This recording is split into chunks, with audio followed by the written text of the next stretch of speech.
Hi guys, welcome to വീലൻ. Easy മാത്സിൻ്റെ നാലാമത്തെ വീഡിയോ ആണ്. നമ്മുടെ ചോദ്യം ഇതാണ്: വാട്ട് ഈസ് 20% ഓഫ് 20% ഓഫ് 20?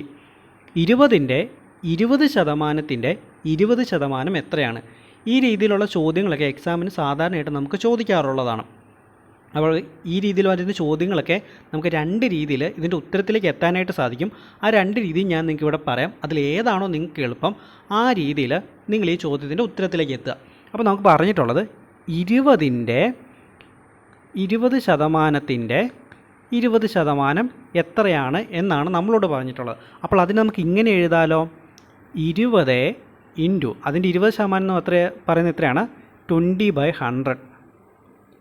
ഇനി ഇതിൻ്റെ 20% എന്ന് പറയുന്നത് എത്രയാണ്? എഗെയിൻ 20/100. ഇതാണ് 20ൻ്റെ 20%ത്തിൻ്റെ 20% എന്ന് പറയുന്നത്. നമുക്കതിനെ കുറച്ചും കൂടി വൃത്തിയായിട്ട് എഴുതുവാണെങ്കിൽ നമുക്ക് ഇങ്ങനെ എഴുതാം: 20 ഇൻറ്റു 20/100 ഇൻറ്റു 20/100. നമുക്കതിനകത്ത് ഇങ്ങനെ എഴുതാം. അപ്പോൾ ഇങ്ങനെ എഴുതുന്ന സമയത്ത് നമുക്ക് ഇതിനകത്ത് 0 മുഴുവൻ വെട്ടിക്കളയാം. അതായത് ഈ പൂജ്യവും നമ്മൾ വെട്ടി, ഇതും നമ്മൾ വെട്ടി, ഇതും നമ്മൾ വെട്ടി. അപ്പോൾ ബാക്കിയുള്ളത് നമുക്ക് ഇവിടെ ഉള്ളതിനെ 3 തമ്മിൽ അങ്ങ് ഗുണിച്ച് വെക്കുക. അതായത് 2 × 2 എന്ന് പറയുന്നത് 4ആണ്, 4 × 2 എന്ന് പറയുന്നത് 8ആണ്. ഇവിടെ ഒരു 0 കിടപ്പുണ്ട്. 8/10. 8/10 എന്ന് പറയുന്നത് എത്രയാണ്? 0.8 ആണ് നമ്മുടെ ചോദ്യത്തിൻ്റെ ഉത്തരം എന്ന് പറയുന്നത്. ഇനി ഇതേ കാര്യം തന്നെ ചിലർ മനക്കണക്കായിട്ട് ചെയ്യാൻ സാധ്യതയുണ്ട്. 20ൻ്റെ 20% എന്ന് പറയുന്നത് 20ൻ്റെ 10% എന്ന് പറയുന്നത് 4ആണ്. 20ൻ്റെ 10% എന്ന് പറയുന്നത് 2ആണ്. 2ൻ്റെ ഇൻറ്റു 2 അതായത് 4 വരും 20ൻ്റെ 20% എന്ന് പറയുന്നത്. എന്നിട്ട് എഗെയിൻ ആ 4ൻ്റെ 20% കണ്ടുപിടിച്ചാൽ മതിയല്ലോ എന്ന് ചിന്തിക്കും. അപ്പോൾ സ്വാഭാവികമായിട്ടും ഈ നമ്പർ 20 എന്ന് പറയുന്ന നമ്പർ ചെറുതായതുകൊണ്ട് തന്നെ പിന്നെ നമ്മൾ അതിൻ്റെ 4ൻ്റെ 20% കണ്ടുപിടിക്കുക എന്ന് പറയുമ്പോൾ കുറച്ച് ബുദ്ധിമുട്ടായി പോകും. ഇനി അത് കുറച്ചും കൂടി ചെറിയൊരു നമ്പർ ആണെങ്കിൽ നമുക്ക് പിന്നെയും എഗെയിൻ നമുക്ക് അതിൻ്റെ സൊല്യൂഷനിലേക്ക് എത്തുക എന്ന് പറയുന്നത് കുറച്ച് ബുദ്ധിമുട്ടാവും. അപ്പോൾ അങ്ങനെ വരുന്ന സാഹചര്യത്തിൽ നിങ്ങൾ എന്ത് ചെയ്യണമെന്ന് വെച്ച് കഴിഞ്ഞാൽ, നമുക്ക് 20ൻ്റെ ആണല്ലോ പറഞ്ഞിട്ടുള്ളത്, 20ൻ്റെ 20%ത്തിൻ്റെ 20% എന്നാണ് പറഞ്ഞിട്ടുള്ളത്. ആ 20നെ നിങ്ങൾ 200ലേക്ക് ആക്കുക. നിങ്ങൾ എന്നിട്ട് ഉത്തരത്തിലേക്ക് വരുമ്പോഴത്തേക്കും എഗെയിൻ ഒരു 10 കൊണ്ട് ഡിവൈഡ് ചെയ്ത് വെച്ചാൽ മതി. അപ്പോൾ 200ൻ്റെ 20% എത്രയാണ്?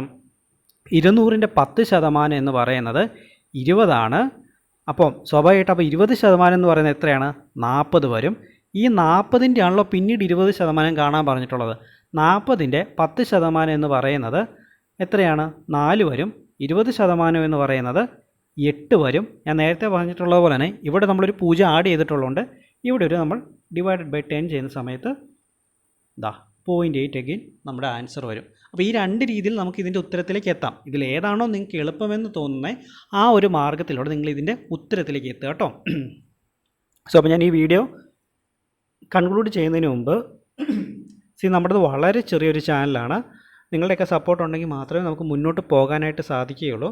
ആരെങ്കിലും ചാനൽ സബ്സ്ക്രൈബ് ചെയ്തിട്ടില്ലെങ്കിൽ സബ്സ്ക്രൈബ് ചെയ്യുക. അതുപോലെ തന്നെ വീഡിയോയിൽ എന്തെങ്കിലുമൊക്കെ പോരായ്മകളുണ്ടെങ്കിൽ ഡെഫിനറ്റ്ലി കമൻറ്റ് ചെയ്യുക.